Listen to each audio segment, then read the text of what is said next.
6,000 करोड़ पर चला मोदी का हंटर, ईडी का वार, एक्टर्स और नेताओं में हाहाकार, धमाकेदार एक्शन से कांपी विदेशों की सरकार। नमस्कार, कैपिटल टीवी देख रहे हैं आप। मैं हूं आपके साथ सबा शाहिद शेख। 6,000 करोड़ पर मोदी सरकार की सबसे बड़ी कार्रवाई ने राजनीति से लेकर बॉलीवुड तक तहलका मचा कर रख दिया। बड़े बड़े धन कुबेरों की तिजोरी से जांच एजेंसियों ने नोटों का पहाड़ जब्त किया है। इसी के साथ केंद्रीय एजेंसियों ने ऐसा हंटर चलाया है कि विदेशों तक तहलका मच गया है। तो आज 6,000 करोड़ के महादेव घोटाले का काला चिट्ठा खोलते हैं और ऐसा राज खोलेंगे कि बड़े बड़े कांग्रेस के नेता कांप उठेंगे, क्योंकि करोड़ों का खजाना लूटकर ईडी के जाल में एक नहीं दो नहीं बल्कि 14 लोग फंसे। वो 14 लोग जिनके तार कांग्रेस से जुड़ रहे हैं, और ये लोग राहुल गांधी के करीबी मुख्यमंत्री का चुनावी खेल बिगाड़ने वाले हैं। तो चलिए ईडी के धमाकेदार एक्शन पर बात करते हैं। ईडी ने छत्तीसगढ़ में हाल में सामने आए महादेव सट्टेबाजी ऐप मामले में चल रही मनी लॉन्ड्रिंग जांच के संबंध में पहली चार्जशीट दाखिल कर दी है। ईडी ने करीब 9,000 पन्नों की अपनी इस चार्जशीट में महादेव बुक ऐप के मेन प्रोमोटर सौरभ चंद्रकर और रवि उप्पल सहित 14 लोगों को नामजद किया है। इन लोगों ने गरीबों को अपने जाल में फंसाकर लूटा और कम से कम 6,000 करोड़ रुपए डकार गए। सबसे चौंकाने वाला खुलासा तो यह है कि इस महादेव ऐप से फर्जीवाड़ा करने वाले आरोपी सीएम बघेल का करीबी है, जो दुबई में बैठे अपने साथी के साथ मिलकर मोदी सरकार के साथ खिलवाड़ कर रहा था। तो आगे धमाकेदार ट्विस्ट का खुलासा करें उससे पहले चलिए ये बताते हैं कि आखिर ये महादेव ऐप पर क्या आरोप लगे। दरअसल महादेव बेटिंग ऐप पर अवैध सट्टेबाजी करने वाली ऐप को नए क्लाइंट दिलाने, बेनामी खातों को ऑपरेट करने, रुपयों की हेराफेरी करने जैसे गंभीर आरोप लगे। इस ऐप के प्रमोटर इसे गेमिंग ऐप बताते हैं, लेकिन जांच एजेंसियों को इस ऐप पर अवैध काम करने का शक था। छत्तीसगढ़ में मनी लॉन्ड्रिंग मामले में ईडी ने महादेव ऐप की जांच की तो करोड़ों के घोटाले की जानकारी सामने आई। खुलासा हुआ कि Mahadev online book betting app एक बड़ा सिंडिकेट है, जो अवैध सट्टेबाजी वेबसाइटों को नए यूजर्स को एनरोल करने, यूजर आईडी बनाने और बेनामी बैंक खातों के जरिए ऑनलाइन माध्यम से मनी लॉन्ड्रिंग करने में सक्षम बनाने के लिए ऑनलाइन प्लेटफॉर्म उपलब्ध कराता है। इसके जरिए ही 6,000 करोड़ के घोटाले को अंजाम दिया गया और रडार पर आए छत्तीसगढ़ के बड़े बड़े नेता। और जब ईडी छत्तीसगढ़ पहुंची तो पूरे खेल का पर्दाफाश हो गया। ईडी के एक्शन से सबसे ज्यादा भूपेश बघेल घबराए हुए हैं। क्यों? क्योंकि जनाब को डर सता रहा है कि कहीं चुनाव से पहले ईडी उनके घर तक ना पहुंच जाए, उनके चुनावी सपने पर पानी फेरते हुए उन्हें गिरफ्तार न कर ले। यही वजह है कि एक तरफ तो बॉलीवुड की 30 से ज्यादा हस्तियां डरी हुई है, दूसरी तरफ घबराहट में भूपेश बघेल सबको गालियां दे रहे हैं। सच का सामना करने के बजाय मोदी सरकार और जांच एजेंसियों के खिलाफ भूपेश बघेल ने छाती पीटना शुरू कर दिया। मोदी सरकार पर आरोप लगाते हुए कह रहे हैं कि केंद्र सरकार ऐप बंद क्यों नहीं करती? ऐप बंद करने का काम केंद्र का है, राज्य का नहीं। चुनावी फंड तो नहीं ले लिया, ये ऐप पूरे देश में चल रहा है, उसमें आप ही के लोग तो बैठे हैं, उसकी गिरफ्तारी क्यों नहीं कर रहे? हमने कार्रवाई की, आप नहीं कर रहे, आपके क्या संबंध हैं? जितना बघेल साहब घबराए हुए हैं, बौखलाहट में कुछ भी बोल रहे हैं, उससे तो साफ जाहिर हो रहा है कि दाल में कुछ काला है। ईडी की कार्रवाई के बाद जितने बदहवास मुख्यमंत्री भूपेश बघेल दिख रहे हैं, उससे साफ समझ में आ रहा है कि इन तमाम घोटालों का किंग पिन और पॉलिटिकल मास्टर कौन है। इतने बदहवास तो मुख्यमंत्री भूपेश जी तब भी नहीं दिखे थे जब उनकी नजदीकी उप सचिव सौम्या चौरसिया जेल गई थी।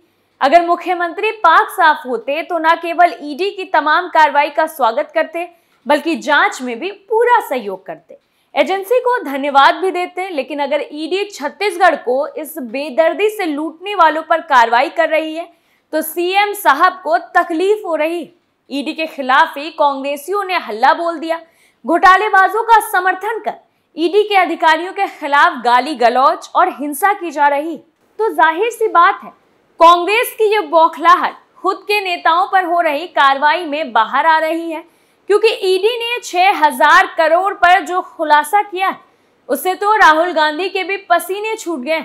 ईडी ने चार्जशीट में जो खुलासा किया है उससे तो मोदी सरकार के भी होश उड़ गए हैं, क्योंकि ईडी की चार्जशीट में जिन 14 लोगों के नाम हैं वो ज्यादातर कांग्रेस के करीबी। आरोप पत्र में सौरभ चंद्राकर, रवि उप्पल, विकास छापरिया, चंद्रभूषण वर्मा, सतीश चंद्राकर, अनिल दम्मानी, सुनील दम्मानी, विशाल आहूजा, धीरज आहूजा, सृजन सहयोगी, पुनाराम वर्मा, शिव कुमार वर्मा, पुनाराम वर्मा, शिव कुमार वर्मा, यशोदा वर्मा और पवन नाथनी सहित 14 आरोपियों के नाम शामिल हैं। इसके साथ ही ईडी की रडार पर मुख्यमंत्री बघेल के राजनीतिक सलाहकार विनोद वर्मा भी हैं, जिनकी वजह से बघेल को ज्यादा डर सता रहा है। वहीं जांच एजेंसियों के कहना है कि छत्तीसगढ़ के भिलाई के रहने वाले सौरभ चंद्राकर और रवि उप्पल महादेव सट्टेबाजी मंच के 2 प्रमुख प्रमोटर हैं और दुबई से अपना संचालन चलाते हैं। उन्होंने उस आदेश में अपने लिए एक साम्राज्य बनाया था। जांच एजेंसी ने हाल ही में रायपुर, भोपाल, मुंबई और कोलकाता में 39 स्थानों पर छापेमारी की थी और 417 करोड़ रुपए की अवैध संपत्ति जब्त की थी। ईडी ने विदेश में भी गंभीरता से जांच शुरू कर दी है। रायपुर की पीएमएलए कोर्ट ने संदिग्धों के खिलाफ गैर जमानती वारंट भी जारी किया है। महादेव ऑनलाइन बुक ऐप के संबंध में मनी लॉन्ड्रिंग के आरोपों की जांच कर रही ईडी ने पिछले महीने छत्तीसगढ़ में छापेमारी और सट्टेबाजी सिंडिकेट से कनेक्शन के मामले में मेन लाइजनर सहित 4 आरोपियों को गिरफ्तार किया था। जांच एजेंसी ने उन पर आरोप लगाया कि वो वरिष्ठ सरकारी अधिकारियों को प्रोटेक्शन मनी के रूप में रिश्वत देने की कोशिश कर रहे थे। साथ ही ईडी ने कहा था कि उसने ऐप के मनी लॉन्ड्रिंग ऑपरेशन में शामिल अन्य प्रमुख खिलाड़ियों की सफलतापूर्वक पहचान कर ली है। इसी के साथ आगे जो खुलासा हुआ है उसे सुनकर तो कोर्ट में जज साहब भी हैरान हो गए। दरअसल इस मामले में लगातार छापेमारियां की गई हैं और हर कार्रवाई में चौंकाने वाले खुलासे होते गए। इस मामले में प्रवर्तन निदेशालय यानी ईडी ने अब प्रोसिक्यूशन कंप्लेन फाइल किया है। ईडी का दावा है कि महादेव ऐप को चलाने वालों ने ऑनलाइन सट्टे के जरिए हर महीने 800 करोड़ रुपए की कमाई की है। अब तक हुई जांच के आधार पर महादेव सट्टा ऐप से की जाने वाली कमाई का अंदाजा लगा है। शुरुआती जांच के हिसाब से महादेव सट्टा ऐप के प्रमोटर हर महीने एक पैनल से 30 से 40 लाख रुपए की कमाई कर रहे थे। अभी जितने एक्टिव पैनलों की जानकारी मिल पाई है उनकी संख्या 2000 से भी ज्यादा है। इस तरह देखें तो हर महीने सट्टे के जाल से महादेव ऐप के प्रमोटर 600 से 800 करोड़ रुपए की कमाई कर रहे हैं। तो ईडी ने अभी अनुमान लगाया है कि महादेव सट्टा ऐप के स्कैम का ये पूरा मामला 6000 करोड़ रुपए से ज्यादा का है। इस मामले में सौरभ चंद्राकर और रवि उप्पल को मुख्य आरोपी बनाया गया है। यही दोनों महादेव सट्टा नेटवर्क के प्रमोटर हैं और पूरे सट्टा स्कैम के मुख्य लाभार्थी भी यही दोनों हैं। दोनों के खिलाफ गैर जमानती वारंट हो चुके हैं। हालांकि अभी तक दोनों जांच एजेंसियों की पकड़ से बाहर, इस कारण अब उनके खिलाफ रेड कॉर्नर नोटिस निकलवाने की तैयारी चल रही है। इसके लिए ईडी ने सीबीआई को रिक्वेस्ट किया है, जो रेड कॉर्नर नोटिस जारी करवाने के लिए इंटरपोल से संपर्क करने के लिए अधिकृत है। आपको बता दें कि भारत की जांच एजेंसियों से बचने के लिए ये लोग एक देश से दूसरे देश घूम रहे हैं। ईडी को जांच में पता चला है कि दोनों ने वानुतु की नागरिकता ले ली। वानुतु दक्षिणी प्रशांत क्षेत्र में पपुआ न्यू गिनी और फिजी के बीच स्थित एक छोटा आइलैंड कंट्री। अब जांच एजेंसियां दोनों को वहां से प्रत्यार्पित कराने के प्रयास में लगी हुई है। वहीं ईडी का मानना है कि चंद्राकर और उप्पल फ्रेंचाइजी मॉडल के आधार पर सट्टे के नेटवर्क को संचालित कर रहे थे। वहीं इस पूरे नेटवर्क को चलाने में उन्हें कई सहयोगियों का साथ मिल रहा था और अब से घोटाले में ईडी ने जो एक्शन लिया है उसमें कई बॉलीवुड हस्तियों की मुश्किलें भी बढ़ गई। 30 से ज्यादा स्टार्स रडार पर हैं, क्योंकि इन लोगों पर आरोप है कि सट्टेबाजी ने शादी में घोटाले के पैसे उड़ाए और सभी बॉलीवुड स्टार्स को शादी की ग्रैंड पार्टी दी, साथ ही सबकी कैश में रकम पहुंचाई गई। यही वजह है कि ईडी ने रणबीर कपूर से लेकर तमाम कलाकारों को रडार पर लिया है। सभी को पूछताछ के लिए तलब किया। रणबीर कपूर से तो पैसों का लेकर पूछताछ भी हो चुकी है।